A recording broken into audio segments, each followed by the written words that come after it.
formed to bring together the global promotion of homeopathy and to bring together homeopathic movements, activists and activities worldwide under one umbrella. So today we have a discussion on post-COVID stress syndrome and homeopathy. Before starting the proceedings, let us have a silent prayer for 1 minute. Thank you. Today on 24 July 2021, our chief guest is Dr. Anil SK, Medical Officer and State E-Governance IT Nodal Officer, Department of Homeopathy, Government of Kerala. Experience 16 years clinical experience in homeopathy, member 13 5-year plan working group on AIDS State Planning Board, Kerala State, worked as the district level expert group of Indian Homeopathic Medical Association, member in Rapid Action for Epidemic Control in Homeopathy, worked as Secretary of IHMA, Thiruvananthapuram District President, Secretary North South Zone Convener, NWC, member IHMA. Research experience as co-investigator with Central Research Institute of Homeopathy Projects. De-addiction charge officer, Thiruvananthapuram, Kerala, India. He will present the topic, the most important thing, the post-stress syndrome and homeopathy. We all know that the world is affected with COVID and more than 18 crores of people are affected. Of the affected, a majority of patients or persons are still suffering from post-COVID diseases. And among the post-COVID diseases, the most important one is the post-COVID stress syndrome. One thing I would like to say about Dr. Anil, he was very instrumental in the development of homeopathy in Kerala, especially the implementation of projects and giving a new dimensions to the project, especially when he worked in the technical wing of the Department of Homeopathy. So on behalf of Ifph, I welcome Dr. Anil. Now we can proceed, please, Dr. Anil. Thank you, sir.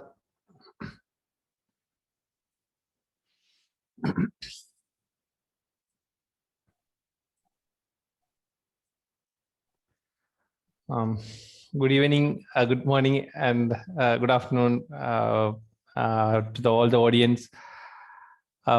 As Dr. Manoj is my teacher who given the right path to the homeopathy in my academic years, and I feel extremely privileged to be here in this platform because already I know many stalwarts in homeopathy has presented their wisdom in this platform, and for inviting me, I feel honored and privileged to be here with you. My topic is post-COVID syndrome and homeopathy. Actually, I feel that we already covered. We might have been gone through this topic many times by many versions. Many people will be narrated or presented this topic, but today I want to highlight the point in a different way. We will go to directly to the session. Yeah, COVID-19. We know that it is a pandemic which is started at China, Wuhan in 2019, and WHO declared it as a pandemic in 20 March 11. The point is that most of the COVID cases were asymptomatic or had a mild symptom. Only 1% cases went to severe category, but the authorities have emphasized more strict plan or more stringent action towards containing the COVID pandemic, and as a result of that, still we have still I think when we compare to the other systems or compared to the contemporary health system, they won't have any answer to the COVID-19 till yet. 10% of the cases which recovered having persistent symptoms which affect their productivity, even with their work has been hindered. The measures to contain the COVID pandemic has hindered their activities, hindered their livelihood. Majority are affected either by COVID or the actions or measures taken by the authorities. And many unreported cases were not diagnosed. Usually asymptomatic cases were there, they are constantly spreading. And or lately diagnosed cases also were a reason for spreading of COVID-19 infection. But still we have to remember that only 1% of the cases went into severe category. And in those cases, 10% of the cases might have a tendency to develop post-COVID syndrome. When we consider this symptoms or the syndromes after COVID, normally the short-term consequences are fatigue, dyspnea, joint pain, polyarthralgia may be there, multiple joints may be affected, chest pain, cough, anosmia, Zika syndrome, rhinitis, red eye, altered taste or no taste, headache, sputum production, lack of appetite, sore throat, vertigo, myalgia, diarrhea. So I am not going to this topic. I just, as an introductory, I am just brushing up all this scenario. Long-term consequences especially include, it is believed that there is a immune complex deposition after viremia, which deposit in the weakened part of the body, which might have affect the organs. Like when it affects the lungs, it causes pneumonia. And it affect the heart, it causes myocardial infarction, or one cerebral hemorrhage can be there. Nervous system affections can precipitate as headache, vertigo, or chemosensory dysfunction. Normally, major mood swing and brain fog will be there. And ultimately, whatever may be the reason or pathology, usually it affects the emotional health and well-being. So that is the point of interest in our scenario as a homeopath. And general management, when we say the COVID in general, so general management is breathing exercise, which we recommend. So to clear out our lung ways, to increase our lung capacity, and to strengthen our respiratory muscles, we have that breathing exercises. I will just brush up this breathing exercise generally. Gentle breathing is that relax your shoulder and body. Why it is important is that when we are coming across with many COVID patients, many post-COVID syndromes, usually we have forced to suggest some techniques for them to become relaxed or to get acquainted with the new post-COVID condition. So that is why these breathing exercises are very useful. So relax your body, sit straight and breathe slowly in 3 seconds. Just count 1, 2, 3 just slowly, and breathe out gently in 5 to 6 seconds. So we have to breathe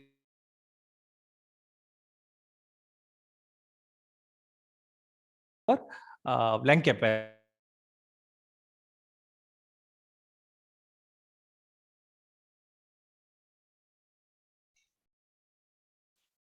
That's one technique, simple one technique we can use.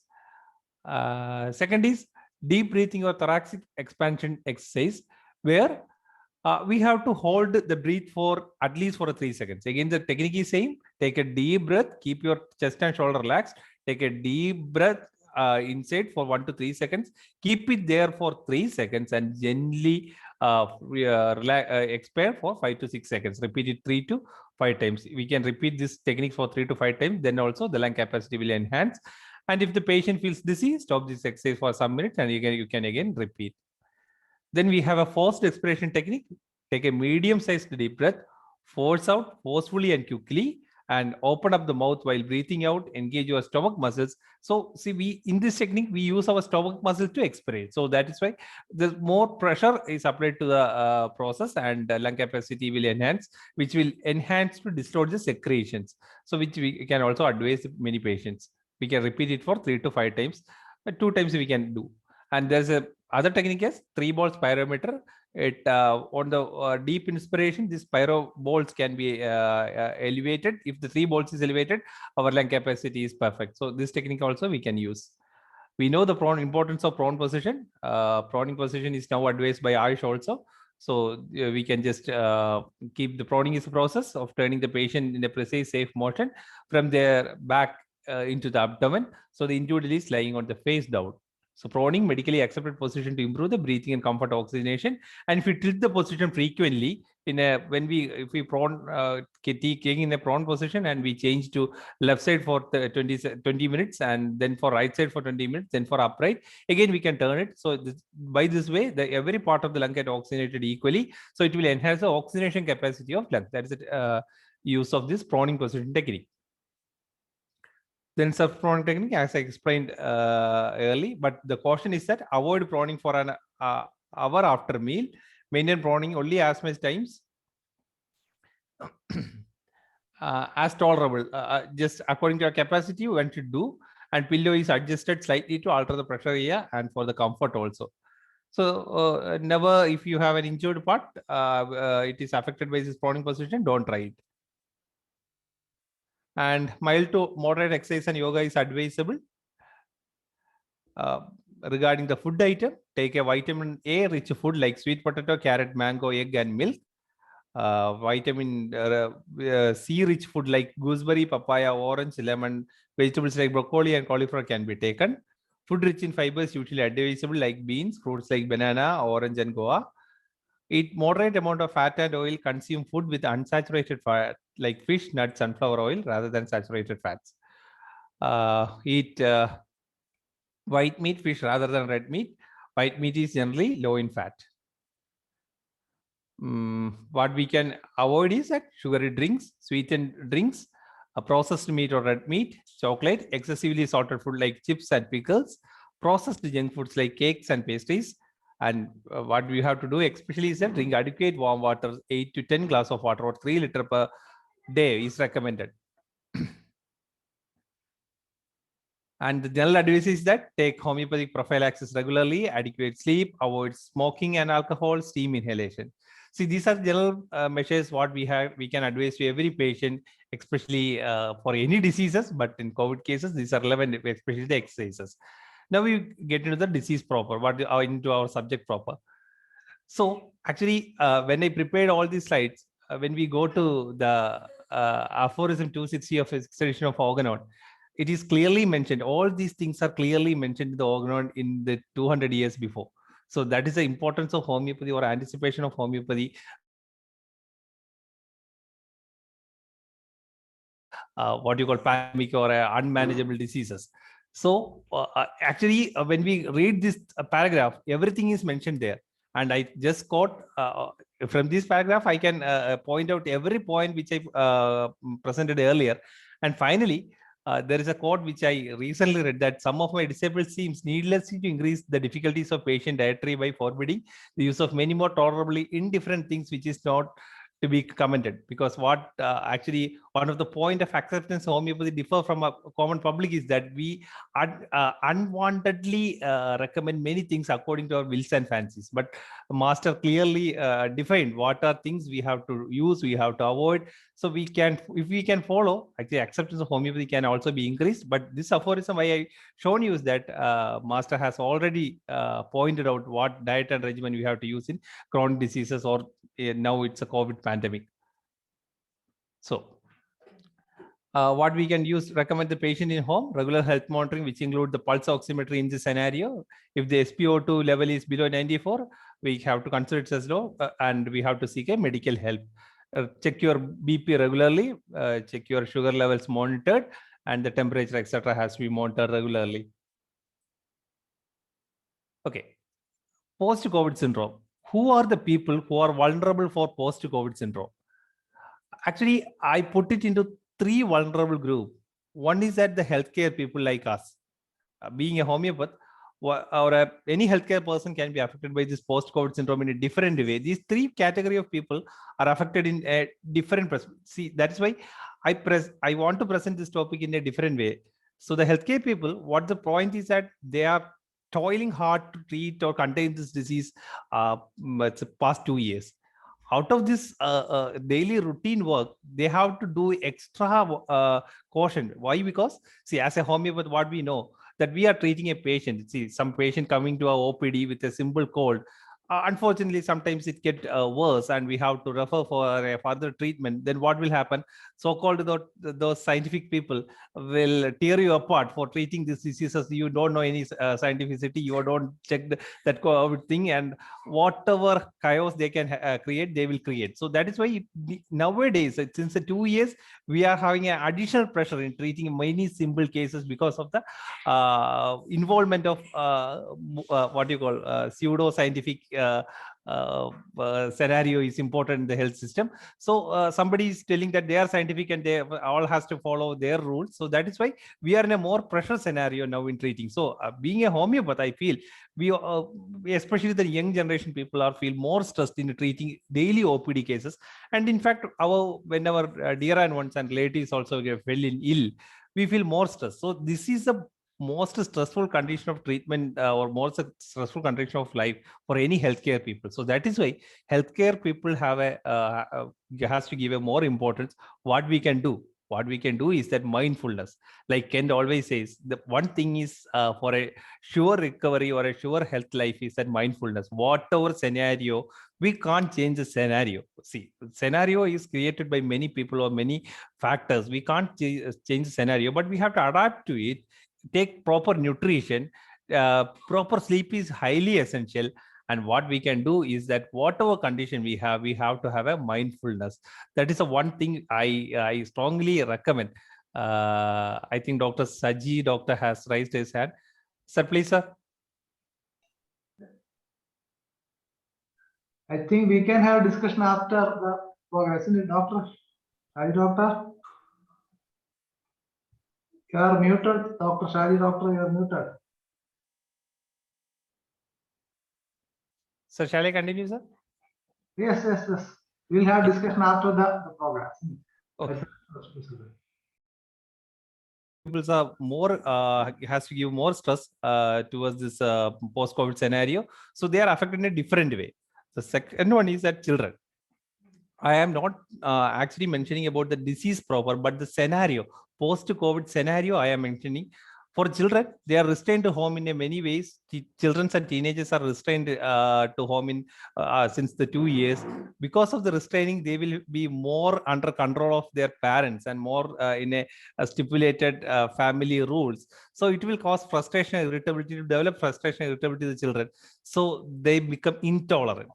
But actually, this is this scenario which helps to go back to our past, where we followed that humble, tolerable lifestyle, where we learn to respect our elderly, where we learn to respect our commands from the elderly and teachers, or whatever, especially the elderly and our family, parents also. Nowadays, the difference between generation gap is reduced and parents become more like friends.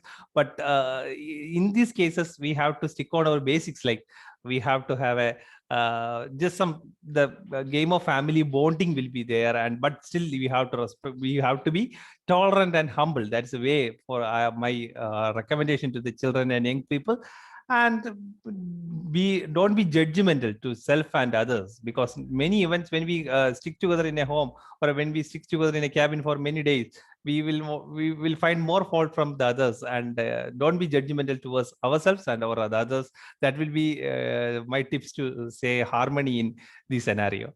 And for the aged people, it is the most challenge I faced. I think even like in my family also, my father has been demised in the last month.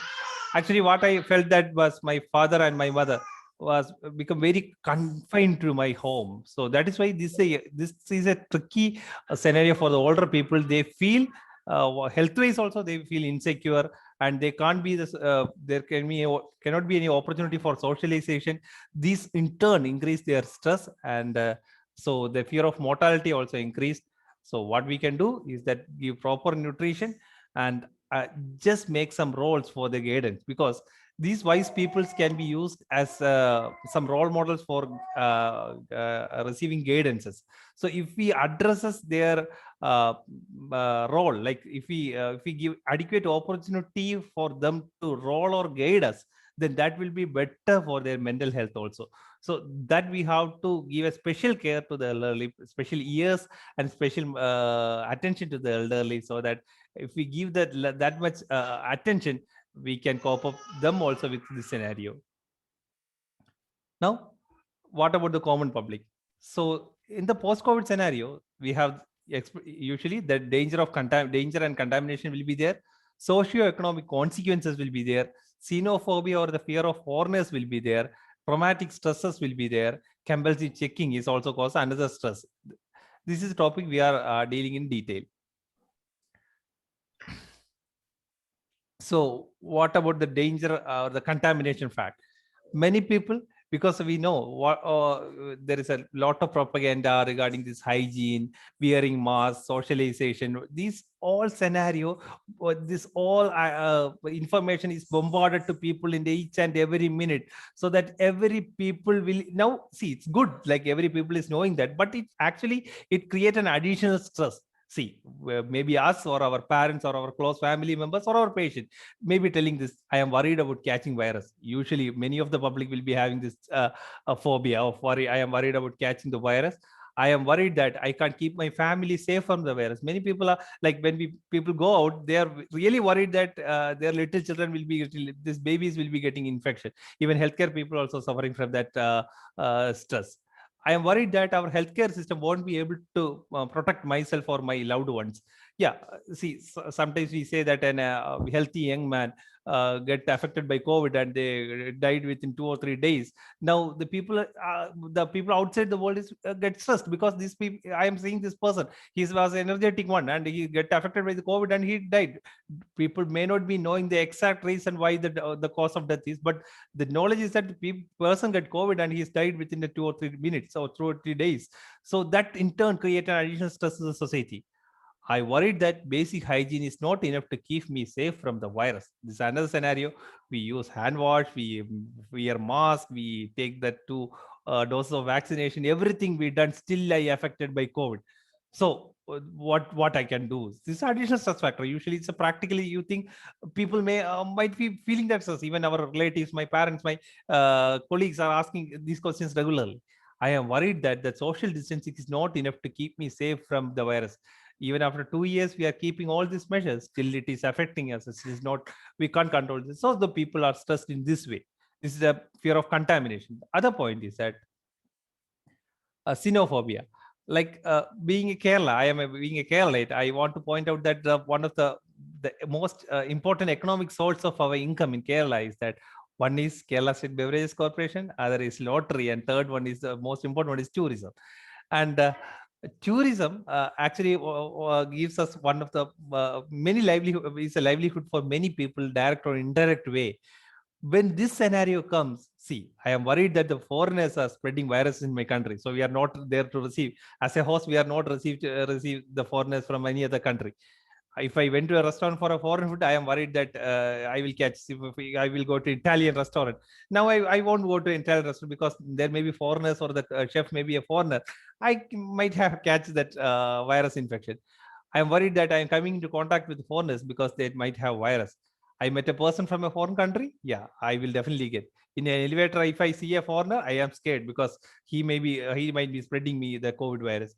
And I am worried that foreigners are spreading virus because not clean as we are. So yeah, that's a general perception, especially about Kerala. It's that we are only clean and other people are not clean. So anyway, we are stressed in that case also.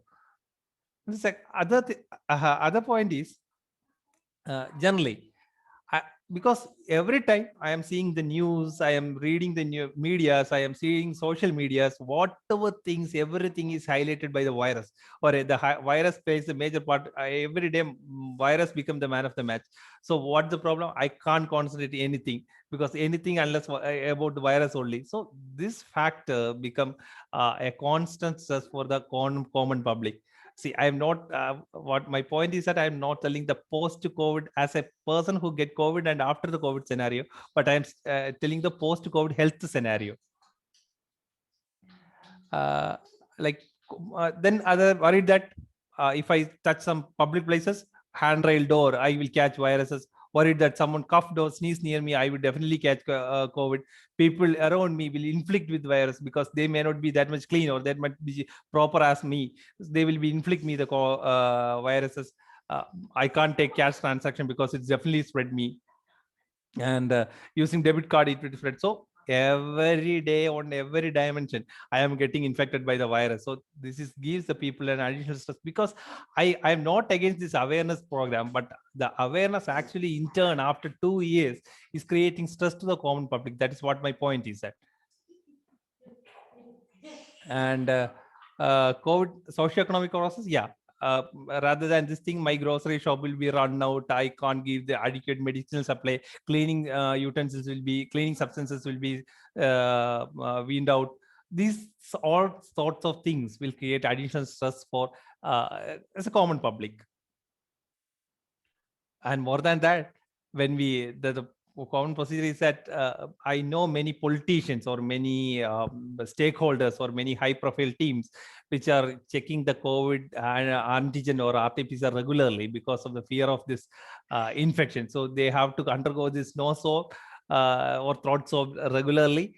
And go through with all this stress, and they are undergoing this test also. And for a common man, what happens when he goes for a test, he feels that whether his nose will be teared apart or his throat will be teared apart. That's the first thing from the starting from the test. After test, whether he feels that it bleeds or epistaxis will come, And after that, when we get into, if he diagnosed COVID positive or diagnosed COVID negative, social medias or his bystanders or whatever knowledgeable persons with him, knowledgeable or not that much knowledgeable persons, will advise him regularly that you should take inji or ginger, you should take vinagri, you should take lemon, you should do not do what the other thing is. So every dimension will create stress to the common man. So what has to be the moving forward situation? So these are the situation after 2 years which created or which affected the persons in a different dimension. Yeah. And the studies shows that if a person which is develops after 3 months will got infected after 3 months may develop mood and anxiety disorder. That's a person who diagnosed COVID positive may develop mood and anxiety disorders, especially more anger, impulsivity, worried about health, or intense suicidal ideation. They in turn may convert to substance misuse disorder and finally to insomnia. In aphorism 210 to 213, it is mentioned that Master mentioned that mental one-sided diseases are difficult to treat, but how we can treat is that the present characteristic symptoms. What are the most characteristic symptom present for that individual, or the most chief complaint of this individual? We have to take an account of that, and the medicine which can bring the even we select the on the totality of symptom. Maybe it be a similima or a partial similima. Definitely, it will have some effect, and the symptom changes in the mind and body disposition. And on that change disposition, we again take the case and give the series of medicines, and thereby correct antipsoric or the constitutional medicine can cure the patient. That is a way forward to treat these cases. And to an academic exercise, I searched some rubrics which I already mentioned. I selected 22 rubrics from this mind part, and I done some academic exercise which I want to share to this group. Actually, first phase, what I felt that in the initial phase, we have the anxiety about disease, that new disease, a new pandemic has come, how will it goes, how duration will be with us. And on that phase, I just repertorize the rubrics with anxiety. The medicine comes as arsenic, sulfur, calcarea, nexomica, phosphorus, causticum, nitric acid, sorinum, pulsatilla, restox in that order. And the second stage, where the anxiety and fear, after 1.5 years or 1 year, the anxiety changed into a fear mode. Then the medicines comes then the phosphorus comes more early. Arsenicum, phosphorus, calcaricum, naxomica, nitric acid, phosphorus, pulsatilla, causticum, sulfur, phosphoric acid, sepia, restox, aconite also comes, and bryonia. So when we symptoms of this fear, when I added, then I added despair. So the person become hopeless. What will be the condition? So then the calcaria carb, arsenicum, phosphorus, sulfur, naxomica, sepia, nitric acid, sorinum, natramur, pulsatilla, causticum, aconite, bryonia, and phosphoric acid in that way. And finally, I added some suicidal impulse, that the loathing of life symptoms into it. Then the medicine comes are arsenicum, naxomica, calcarea, nitric acid, phosphorus, pulsatilla, oramet, sorinum, mepsol, natramur, sepia, restox, lacus, and sulfur. So what I feel that actually homeopathy has a remedy for every stage, because the medicines, when the symptoms changes, medicine also changes. Even arsenicum, sometimes calcarea comes first, then arsenic comes first. So we have to be constantly into it. We have to do more research among symptoms, more clarity into the symptoms. As why we update the symptoms and update the scenario in real time, and then we have to update our therapeutic knowledge also. Then some interesting rubric I found was, one is fear of viral diseases. Naxomic is a one mark remedy, and fear of epidemic infection, calcarea and sulfur was 3-mark remedy, and borax was the 2-mark remedy. Beretaka, bovista, bufo, caladium, curcuma, lachesis, natramur, and silesia were the 1-mark remedies. So this is one of the interesting rubric which I came across that I want to share with you. Then this is a part I think everybody knows. There is a difference when an acute cases of this post-COVID pandemic or a panic condition comes. I have, with my limited clinic knowledge, I want to share some differentiating points. the point is that arsenicum, there is a feeling of insecurity and obsessive small over details. What we know the every symptoms, but what I feel clinically, I feel important. These 2 points, he may be highly insecure, fear of health with a high level of insecurity with arsenicum album, and he maybe have the obsessive symptoms about health and neatness. Acodate, yeah, there's a sudden onset of symptoms, great fear and anxiety after a trauma or a panic attack, especially after a COVID disease. The patient is pandemic. When he diagnosed COVID-19 or just after recovery of COVID-19, the patient become pandemic or develop symptoms. I think acodate can be thought of. Then we have ignitia. The person will experience extreme mood swing, and he or she may feel worse from consolation. That's my differentiating point regarding ignitia. Lycopodium, the person with characteristics of a severe lack of self-confidence and desire to be left alone, but dread solitude. That may be the catching point when we consider with other remedies. My other remedies are phosphorus. He might be worried from being alone, being rejected and frightened easily, weary of life, indifferent, apathetic, oversensitive to external impression. I think these are the 7 characteristic remedy which we can acutely manage a fever condition. Actually come across in my clinical knowledge, which I usually frequently use these remedies. Gelsemia also there. Other remedies, Naxomica, in repertorization, Naxomica came in many parts. That is why we know, because the constitution in Naxomica has certain characters because of the arrogance, the quarrelsome mind, inclination to reproach others, easily startled, violent and excitable, oversensitive to external impression persons. So we can think of if he has a history of insanity of drunkards, history of substance abuse, we can think of Naxomica. Then Pulsatilla. Pulsatilla patient usually have this distraction, unconscious, shy, tearful mood, inclination towards grief and silent vexation, full of care of concerning his domestic affairs, covered, dissatisfied, mistrust. These are the other remedies which I want to highlight. And by this, I just put it's a different idea about considering this post-COVID syndrome in a socio-economic perspective way. So now I invite the discussion from the participants. Thank you, Dr. Anil, for your comprehensive description about the post-COVID diseases and the post-COVID syndrome.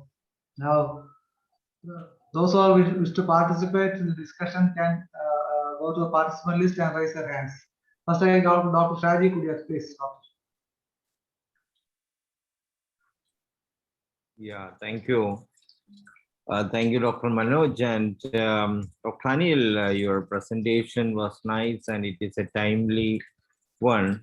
I also wish to add the one reason for post-COVID complication other than stress is suppression of fever. And that is also important in take note of it, because fever is actually a natural protective mechanism of the body to protect the body from further growth of the microorganisms, and also to prevent the biochemical reactions from taking place, toxic biochemical reactions from taking place, because the optimum temperature for all biochemical reactions in a human being is 37 degrees centigrade. So when there is a biotoxicity in our body, the body will protect ourselves by changing that optimum temperature for biochemical reactions to proceed by increasing the metabolic rate and increasing the temperature that we call fever. But blindly by taking paracetamol for suppressing or decreasing the fever is a danger. By doing so, we are allowing the toxic biochemical reactions to proceed and create complications. That is an important thing that our allopathic doctors around the world are doing without considering the consequences, and that is creating a big consequences, especially in viral infections.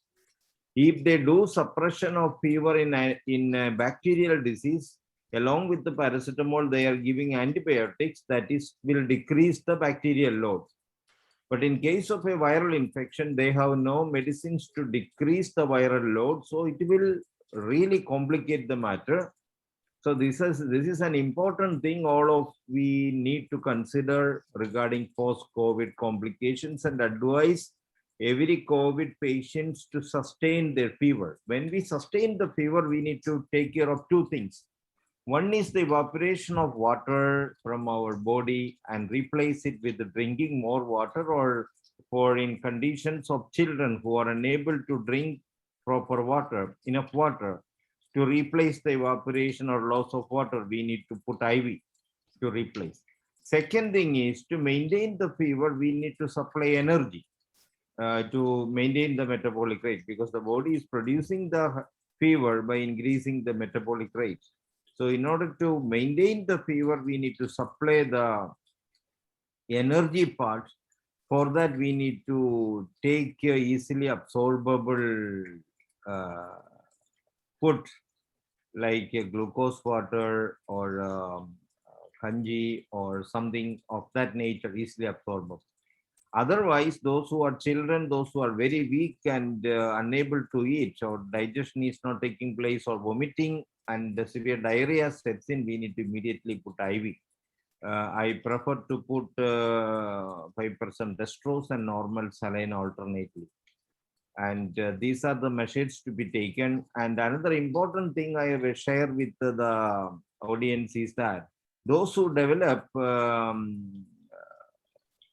these febrile convulsions are mainly happening because of these two important things: loss of water and the lack of nutrition. And one important thing I observed in fever management is that those children who develop febrile convulsions have a tendency of impulsiveness, of hastiness, and they have sudden temperaments, especially from the parents. The sudden temperaments are there. Their energy utilization is faster. So the reserves in their muscles and the body for production of energy to maintain the fever get finished easily. So the important first aid in febrile convulsions is dissolve sugar in water and give to the children. And if vomiting and other things sustain, one important thing is we need to immediately put IV. That alone will protect the children from febrile convulsions. Take note of this. Okay, this much only I wish to add, and it's a timely topic. Thank you for your presentation. Thank you, Dr. Shadi Kudier. Dr. Anil, now would you please close the screen sharing Yes, so that we can. sir. Okay, okay, thank you. Thank Now, Dr. Hubert Silla, please.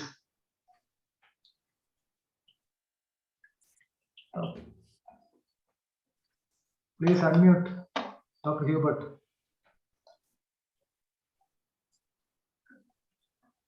Okay, yes, please. Okay, can you hear? Yes, Can you sir. hear? Doctor, it was a very graceful presentation and touching all the important things. Thank you, sir. What I want to say that now there are so many symptoms now we can see. Today also itself, I could say I have a patient. I treated his wife, children, and all for COVID. Sir. But he is not believing in my treatment. But he did not take my preventive medicine, and he took vaccine from one of the main hospital from Trivandrum and came to home. And that time he got some fever and some conditions. And after checking it, it was COVID. He gone to allopathic hospital and 11 days hospitalized, to a ventilator, and 1 lakh rupees lost. All these children were treated for 600 rupees, but he spent 1 lakh rupees and this much suffering, and he came like a conch. That was his condition. But he came to me for distress, chest pain, and he cannot take breath, and his piles, bleeding piles. And now I treated for 2 days back. I treated. Now it is okay. His distress, all everything has gone. That is the condition. But I heard that one person called me from Trivandrum that after this COVID treatment, he had amnesia. he could not remember his home. Yes. In front of his home, he is asking, whose home is this? That much condition is growing. Now we are going to see so many people, so many symptoms, and new symptoms are coming each and every day. Yes. But we have to study. But now I think that it is better to connect with COVID. Then only we can do anything. Okay, thank you very much. This is what I want to add. It was a graceful, very graceful, like a very experienced person, like you talked. Thank Thank you, you sir. very much, doctor. Well, I, the Department of Homeopathy has already issued a guideline for that, where these medicines were mentioned, what to do for the loss of memory problem during COVID. I think Dr. Anil is the most eligible person who can talk about that. Please, Doctor. so as the Hubert doctor said, I also had said the amnesia or this loss of memory. Usually, I also had a patient where what the line of management is that the patient comes for some other diseases, and on investigation, I found that he has a past 79-year-old gentleman having a history of COVID 1 month back, and now he wanted treatment for his renal stone. So that is why he came to my OPD, and his son was along with him. And when I interrogated or taken the case, I found that it is there. And with the loss of memory, this person behaves too much abnormally. Abnormally means he can't understand what I say. He is not answering legibly. The family I know, personally I know the family. The son I was with one of my friend also. But this gentleman who was elder, his father was a very nice person. He is a government retired employee. He's presenting highly indifferently in my clinic. And like what I feel that he has a dementia, proper dementia patient he is behaving. And after that, I'm not telling that I treated, but after that medicine, the constitution medicine which is selected, fortunately the patient respond next time also. When the son came, he said that he is normal, but what he says that he was have some anxiety. But actually what I feel that after COVID the person developed that dementia, and after the constitution medicine, when he took the constitution medicine, it was cleared. It may be due to, I think that it may be due to toxemia, blood poisoning.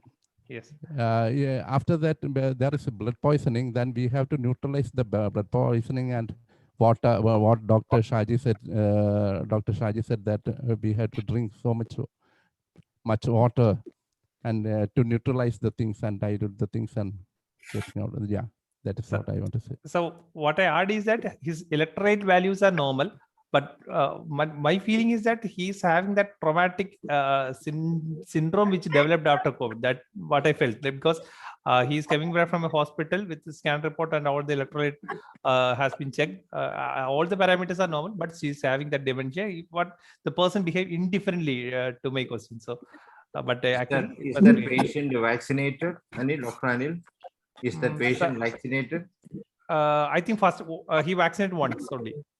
Which vaccine do you know? That I didn't inquire, sir. You have to inquire that also, because this is one of the complications after vaccination also. The first Many dose of people vaccination are complaining about this dementia after vaccination also. Okay, sir.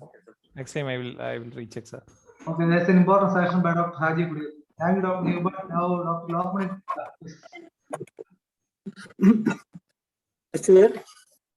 Sir, am I audible? Yes. Yes, sir. Thanks a lot for giving me an opportunity. Welcome and great thanks to Dr. Anil ji for a very nice presentation covering all about COVID hazards and the socio-economic dementia or the apathy a person is feeling by day-to-day publicity of COVID. And the repeated instructions given by the government are going well. They are wasting the energy. They are not updating the messages daily. Day-to-day meetings of the authorities to change the protocol is not followed by everyone. A very nice presentation. Economic losses, tourist losses, familial losses are greatly giving trouble and mental shocks I also suffered very much for a week. When from 28th of April till 5th of May, my 7 relatives lost me. All the 7 my relatives were departed in those 7 days, and I was very much in shock. Definitely, I took Ignatia for that, and I felt better. And I gave this Ignatia to the family members who lost either their husband or their son or their daughter. Ignatia is really a very good medicine in such condition. Sir, one thing I would like to ask. Our Kalinu is also supposed to be a very good medicine in case of this hemorrhage, the oozing of blood in capillaries of lungs. But what is your opinion, as you had not narrated this medicine in your list of medicine? What about Kalinu? So actually, my point is that I just want to share the socio-economic aspect of COVID, especially the psychosocial impact of COVID scenario. That is why I didn't went into the pathology. As Calimur as a hemorrhage remedy, I have little experience with that, sir. Thank you, sir. Thank you. Okay. Now I think the antidoting can be done in different ways, as the Dr. Hubert said. With our potterized medicine, we can antidote. Then we can have a chemical antidote. We can have a mechanical antidote. Different types of antidoting is there. So every medicine is doing a kind of antidoting. Homeopathy is also doing a kind of antidote. There is no difference on that. Now let us welcome Dr. Dhanesh, please, Doctor. Good evening, all. Good evening, sir. A very good presentation. I loved the presentation very much. But frankly speaking, there was a problem with your presentation because the subject was post-COVID stress syndrome and homeopathy. But what you talked about here was the present scenario itself. Actually, the post-COVID syndrome means that a disease, a syndrome that developed after post-COVID. That means a person who affected symptoms or syndrome after affecting this COVID disease. But what you discussed here is the COVID scenario itself. So, frankly speaking, the symptoms that develop after post-COVID syndrome is the subject to be discussed. And the most important cause of this post-COVID syndrome is, frankly speaking, allopathic medicines. You didn't mention anything about that. So I must say, dare to be wise in presenting a paper like this. When we otherwise you could have changed the subject. Otherwise, it's a wonderful presentation. I loved it very much. But the thing is that there is a little bit of difference between the heading and the presentation. So that's what I want to say. Otherwise, it is a wonderful presentation, a very good presentation. The codes, actually, what you discuss all things about are the present scenario itself, the code scenario itself. Post-code means that it's a different, the code scenario is not a stop data. It is still continuing. So you cannot say that the thing is discussed here is something post-COVID. But actually, post-COVID syndrome means that a person having develops a group of symptoms after affecting this COVID disease. And after that, sometimes the patients in the family also may have some problem after the same thing. So this is one I want to add to you. It may be because of the fear of bread and butter. You might be because you may be working in a government sector. You may not be able to talk about this allopathic medicine, and also that maybe there may be some restrictions on you. So don't consider this as a negative tactic. But it's a very good presentation. I appreciate and congratulate you for that.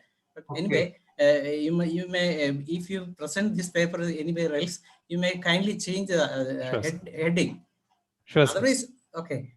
Thank you. Thank you, sir. Thank you. Okay, Doctor, what is your reply, please? Yes, sir.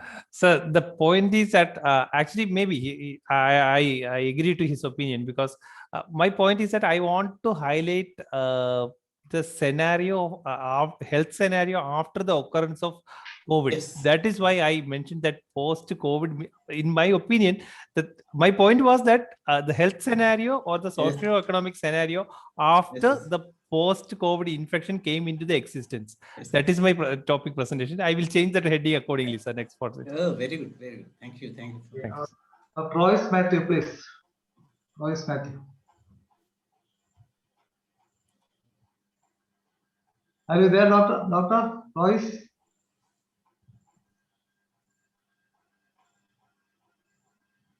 Can you hear me? No, sir, his audio is not connected, so he can't hear us and we can't hear him. So he must connect the audio, and even if we say it from here, he can't hear us.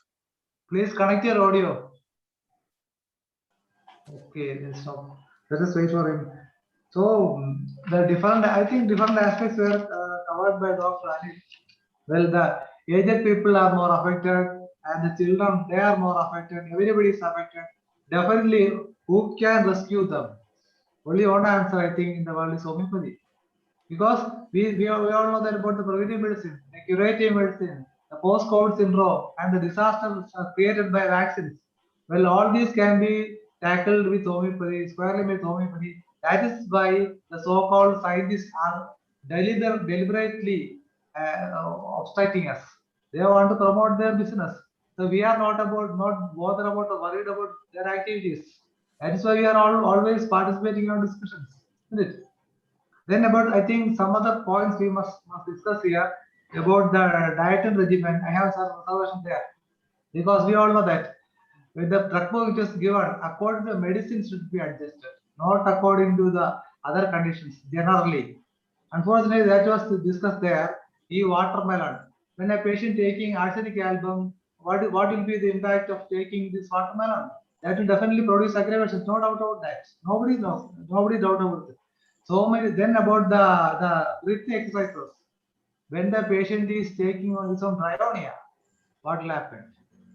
Then certain patients cannot lie on back, lie on abdomen, cannot tolerate there. That will definitely aggravate the condition, especially in acute disease. We all know that. So we should have an individualistic approach here too in maintaining or managing the cases. Then also the exercises, especially the breathing exercises, the patient is bryonia, then he will aggravate. Then in case of rustose, you will get some relief. So that is an important thing, I think. If anybody is there to have discussions, you can participate. Dr. Abraham Vidin, please. Are you there?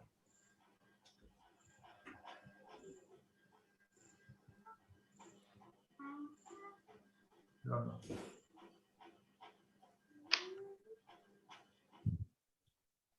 Okay, Dr. Kamal Shah from Malaysia. Yes. Thank you, Dr. Manoj. Yeah.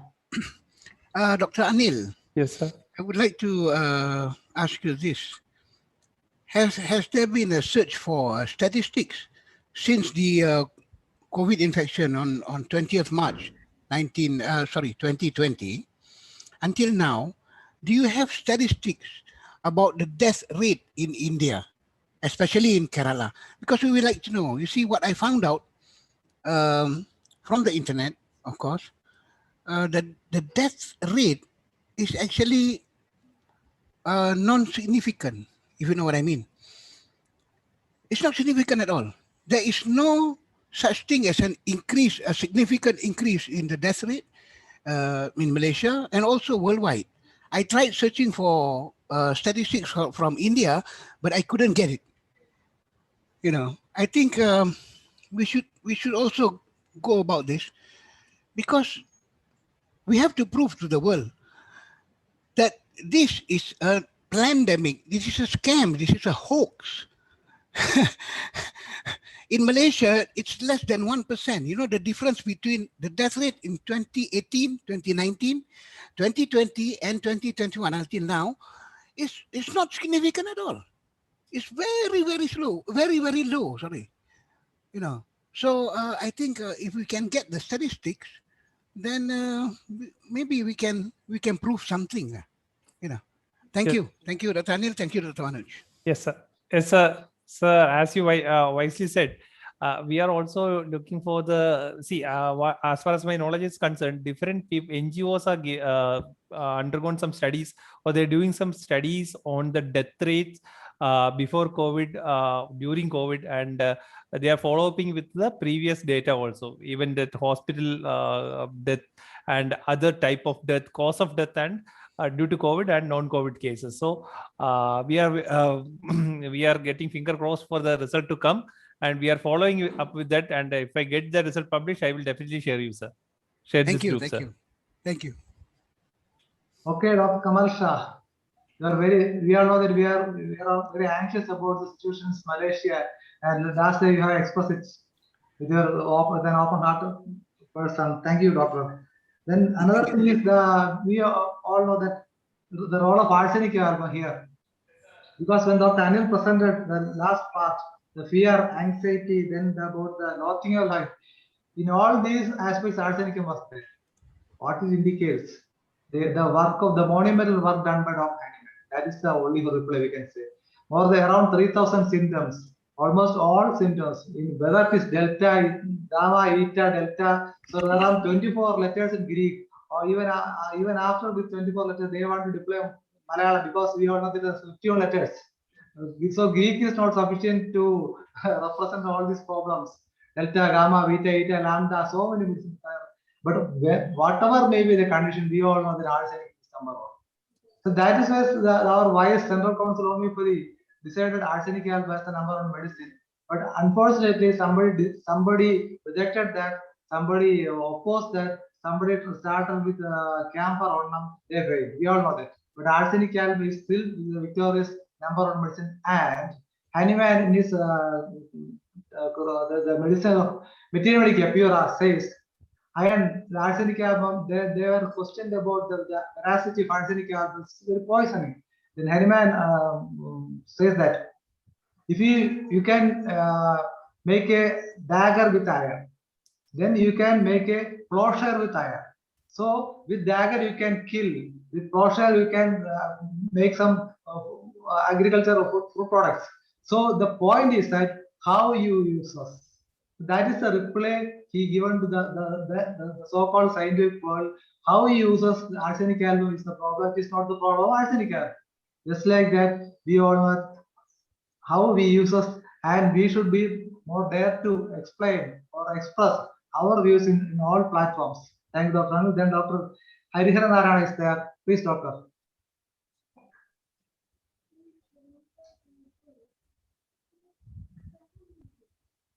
Please unmute us. Okay.